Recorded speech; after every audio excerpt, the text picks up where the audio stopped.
बांग्लादेश को अपने घर में बुलाकर इंडिया वो धो रहा है, क्या कहना चाहेंगे? बहुत मजा आया। बात है बांग्लादेश वालों का, इंडिया वालों ने इनकी बात बता दी कि ये बच्चे थे, बच्चे हैं और बच्चे ही रहेंगे। जलवा है हमारा। पहली बात बांग्लादेश को कहा किसने था कि इंडिया में जब आप पाकिस्तान से जीतो 3-4 माह बल्कि 3-4 साल आपको खुशी मनानी चाहिए थी और अपने घर में चले जाते। पागल थे आके उधर पंगा लेने चलकर उधर स्टेटमेंट्स क्या दे रहे हैं कि हम फाड़ देंगे मरोड़ देंगे तोड़ देंगे। लोग आपका फाड़ मरोड़ तोड़ के उन्होंने बास्केट में फेंक दिया। क्योंकि पाकिस्तान में जब आपने पाकिस्तान को आंखें दिखाई, पाकिस्तान को एक्सपोज किया, तो पाकिस्तान का बता दो इंडिया लेने इंडिया पाकिस्तान के भाई अभी तुमने कहते कि हमारा भाई हमसाया पिछला जो लड़ाइयां हुआ वैसे आपको क्यों लग रहा है कि इंडिया हमारा बदला लेगा बांग्लादेश से, या ले रहा है? ले लिया बदला उन्होंने। देख इस सर फिर पागल हो गया। तो ये बताएं कोई ऐसी टीम है जो टीम इंडिया को शिकस्त दे सके? बिल्कुल है। नहीं कौन सी इंडिया को सिर्फ इंडिया की टीम ही हरा सकती है। आपस में कर ले, करवा दें शायद। कोई नहीं है, कोई टीम है। ऑस्ट्रेलिया एक्सपोज हो चुकी है, इंग्लैंड एक्सपोज हो चुकी हुई है, ठीक है, बड़ी बड़ी टीमें इंडिया के सामने एक्सपोज हो चुकी हैं, तो ये बांग्लादेश वाले क्या है? शाबाश बेटा। रशिया के प्रेसिडेंट पुतिन की तरफ से स्टेटमेंट आई है, उन्होंने बोला है कि ये पोजीशन आ चुकी है कि इंडिया को ग्लोबल लीडर्स की लिस्ट में होना चाहिए। जलवा है हमारा। तो इसका मतलब ये है कि जैसे पहले डिसीजन यूएसए ले लेता था या पहले डिसीजन जो बड़ी कंट्रीज थी वो लेते थे, ऐसे ही अब इंडिया के डिसीजन के बगैर भी कोई दुनिया में ऐसा चेंज नहीं आएगा, बड़ा चेंज। बहुत मजा आया। इंडिया ऐसा लीडर बन के आएगा जो दोनों कंट्रीज में पीस का माहौल बनाएगा। ठीक है। और ट्रम्प साहब को ये बात बहुत अच्छे से मालूम है कि उनकी जीत के अंदर जो बहुत बड़ा एक रोल है वो प्ले किया गया है Hindu community, Indian Hindu community जो कि बेस्ड है यूएसए में। ठीक हो गया, बात तो सही है। ये भी देख लें रशिया की ये कितनी बड़ी जीत होगी। उन्होंने जंग भी की, घर में घुस के मारा भी, 2 साल बैठे भी रहे, एट द एंड आके सीज फायर। क्या बोला तूने? Otherwise we as a colony Pakistan, हम यूएसए के हाथों यूज होते होना है, हमने वो हम होते रहेंगे। डोनाल्ड ट्रंप ने इस चीज का स्पेशल ट्वीट किया और मेक श्योर किया कि Hindu community all around the world जहाँ पे भी है, स्पेशली बांग्लादेश, और जब मैं प्रेसिडेंट बन जाऊंगा तो मैं उनकी प्रोटेक्शन के लिए जो करना पड़ेगा मैं वो करूंगा। वो इनको ऐसे डील कर रहा है जिस तरह हमारे दर पे कोई बकारी आए तो उसको हम डील करते हैं। दिल किया। अरे कहाँ राजा भोज और कहाँ गंगू तेली। रिसेंटली रमजान के अंदर कुछ भी वहाँ पे क्रैकडाउन सऊदीया में किया गया, तो उसमें तकरीबन 4500 के नजदीक बकारी पकड़े गए। तो पाकिस्तानी कितने थे? तकरीबन 4000। पाकिस्तान नमक पैदा करने वाला दूसरा बड़ा मुल्क है, लेकिन ये हम भूल जाते हैं कि नमक हराम पैदा करने वाला पहला बड़ा मुल्क है। 1947 के अंदर 2 मुल्क आजाद हुए थे, उनमें से एक कौम बन गई, दूसरी गुलाम दर गुलाम दर गुलाम दर गुलाम। गजब बेइज्जती है। दुनिया के अंदर वाहिद मुल्क पाकिस्तान है जहाँ का गरीब कमाता है, अमीर अय्याशी करता है। क्या बोला तूने? दुनिया की बेस्ट कार्डियोलॉजी कहाँ पे है? इंडिया में बहुत सस्ती। आज इंडिया कहाँ पहुँच गया? चांद पे। पाकिस्तान कहाँ पहुँच गया?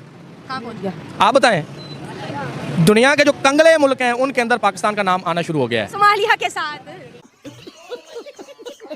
इंडियन प्राइम मिनिस्टर ब्राजील में G20 की मीटिंग के लिए मौजूद हैं। इसके अलावा नाइजीरिया का विजिट किया और वहाँ पे हाईएस्ट सिविल अवार्ड मिला, बहुत प्रोटोकॉल मिला। ठीक है, हम पूरी दुनिया हंसी यहाँ पे। ठीक है, हम बैठे किधर हुए हैं? 40 साल पहले जब वो लोग टेक्नोलॉजी पर और एजुकेशन पर काम कर रहे थे, हम यहाँ पर दूसरे मुल्कों से फंड लेके दूसरे मुल्कों के लिए जो है हम लोग जहादी हम लोग प्रोवाइड कर रहे थे। पाकिस्तान में नहीं बोला जाता। और मुझे ये बताएं, हमारे जो पॉलिटिशियन है, प्राइम मिनिस्टर, उनकी रिस्पेक्ट है?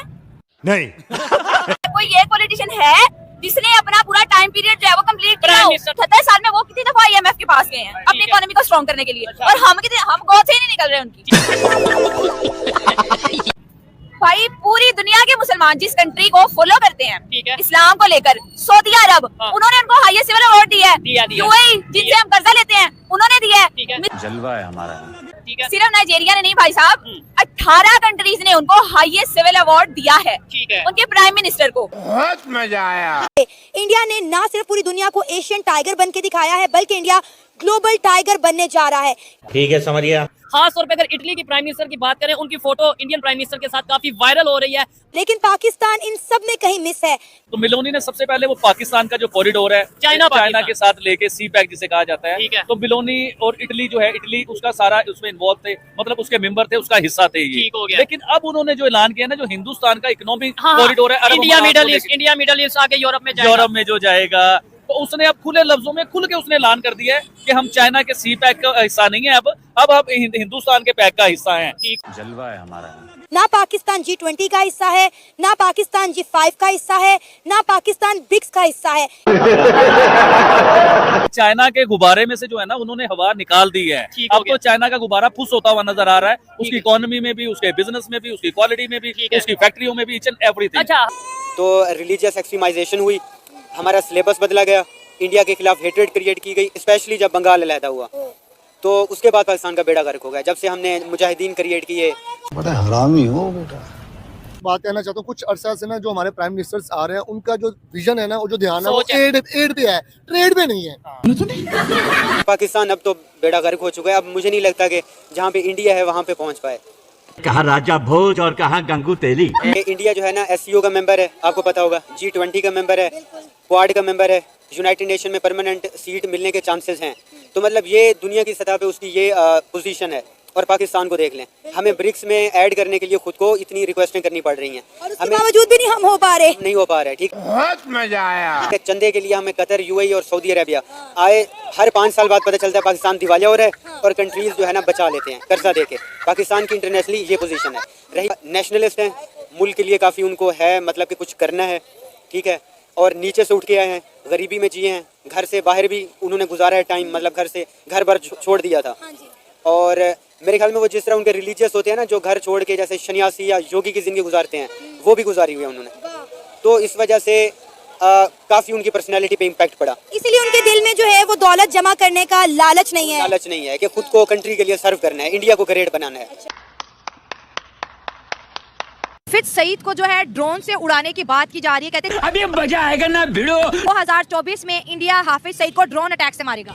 इंडिया तो क्या पूरी दुनिया की ताकत भी हाफिज सईद साहब को हाथ नहीं लगा सकती। औकात में रहो। कि 1 माह पहले हाफिज सईद के बेटे को घर से किडनैप करके हफ्ते के बाद जो है उनकी लाश मिली, उनको भी मार दिया गया। फिर हाफिज सईद लश्कर तैयबा के जो कमांडर थे उनको भी मार दिया गया। फिर एक जेल के अंदर एक कैदी पाकिस्तानी जेल में था, उसको जहर दे के मार दिया गया। वो कह रहे हैं कि सिलसिला अब शुरू है, हाफिज सईद की अब अगली बारी है। बात तो सही है। जो इंडिया के अंदर जिसने दहशतगर्दी की थी वो पाकिस्तान की जेल में था, जेल के अंदर जहर दे के ये जलवा है हमारा। सबसे बड़ी जो एटमी कुव्वत है ना, उसी वजह से हम एटम बम है, उसी वजह से जो इंडिया डरा हुआ हमसे। वो इंडिया डरा हुआ है। जो मुंबई अटैक हुआ उसमें शामिल थे, सारे के सारे फड़का दिए उन्होंने। नहीं फड़काया इधर, ये वैसे ही अफवाहें फैली हुई हैं। तो रहन दो फिर। उनको ये चूड़ियां पहन के नहीं बैठे हुए कि ड्रोन हमले करके हमारे हाफिज सईद को उठा के ले जाएंगे, ये मार देंगे। बाद इंडिया दुनिया का चौथा ऐसा कंट्री बन चुका है जिसने हाइपरसोनिक मिसाइल अपना टेस्ट किया है, और ये बहुत बड़ी बात है। इसका मतलब ये है कि दुनिया में इस टाइम सिर्फ 4 ऐसे कंट्रीज हैं जिनके पास अपने खुद के हाइपरसोनिक मिसाइल हैं। जलवा है हमारा।